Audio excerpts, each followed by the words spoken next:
Political impact cannot be understated because it was just yesterday when the focus is on President Biden to step down from this race. And now it's all on former President Trump. Yeah, tonight nobody's talking about that. The Biden campaign saying tonight that they are pulling down all of their ads for the time being, all of their spending, talking about Trump, talking about this race, at least for now. And there's a lot of people that feel like this is not a time to talk about politics. But of course, in the middle of a presidential campaign, days before the RNC starts, there is a political impact of this. Donald Trump has framed this race as strength versus weakness. That's how he sees it. He has claimed that Joe Biden is weak and that he's strong. And it was amazing that seconds after an attempt on his life, when a bullet literally goes through his ear, within seconds, his first thought is, this is going to make me potentially look weak. So he gets up, puts his fist up, starts saying, fight, fight, fight. The crowd is going, USA, USA. And there's this iconic photo, which we've all now seen, of him with the American flag behind him, which is going to be all over merchandise. People are going to be holding it up in signs. It's going to be one of those pictures that we remember forever. There is that picture that we're talking about right there. And that, for especially people that are fans of President Trump, is the symbol of strength, that no matter what you throw at this guy, he gets back up and he is fighting for you.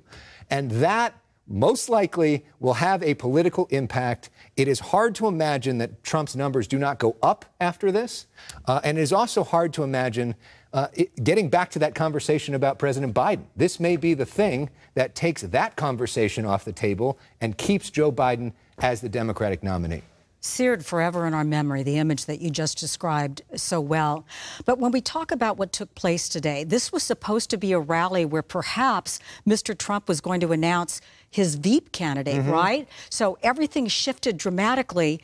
What do you make of what was supposed to take place today and then what happened and what goes from here forward? Well, and that still has to happen, you know, because the RNC starts on Monday. And on day one of the RNC, you have to put the vice president's name into nomination. So by Monday, and maybe now it will be Monday, we will learn who the VP is going to be. But there's so much more that we need to learn about what happened here, including the shooter's motivation, to learn about the people, the person that was killed and 2 more people in critical condition. We'll see what happens with them. And that story will continue. But now the RNC is going to have a very different vibe over the next week. I'm sure security is going to be stepped up there dramatically. It already was really intense to begin with.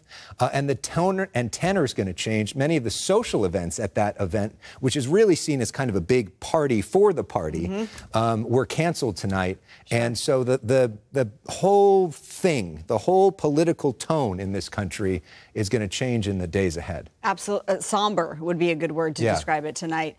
We talked about the political impact, the historical importance of today, because today it is absolutely historical, an assassination attempt on a former president. Yeah, and, you know, the last time that happened was Ronald Reagan back in 1981. So there's now 2 generations of Americans who have never been through something like this. And you think about this moment in American history, even back then, we were so much more united as a country than we are now. The rhetoric has just gotten so nasty, with Democrats saying that President Trump is a threat to democracy itself. The nasty comments that have come from the right about President Biden as well.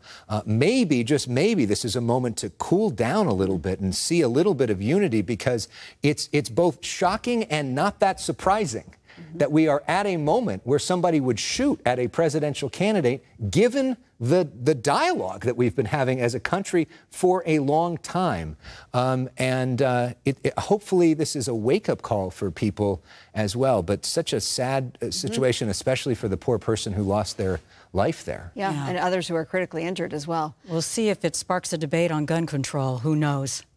Yeah, I mean, every single thing seems to spark a debate on gun control. Whether it sparks action on gun control, hard to see that coming. But it definitely will spark a debate on security for presidential events and a big investigation on how is it that somebody's up there on a roof and able to pull this off and get that close. And I think the events going forward for both Trump and Biden, and probably Bobby Kennedy, who's now finally going to probably get his Secret Service that he's been asking for forever, going forward is going to change change as well. Well, you are going to be going to Milwaukee to cover the Republican National Convention, so you can see Elex's live reports every night right here on the Fox 11 News and also on Good Day LA all next week. So you're going to be very busy. And on a plane early tomorrow morning, and we'll have coverage from there tomorrow night. Okay, stay safe. Thank you, all right, Alex. thanks, guys.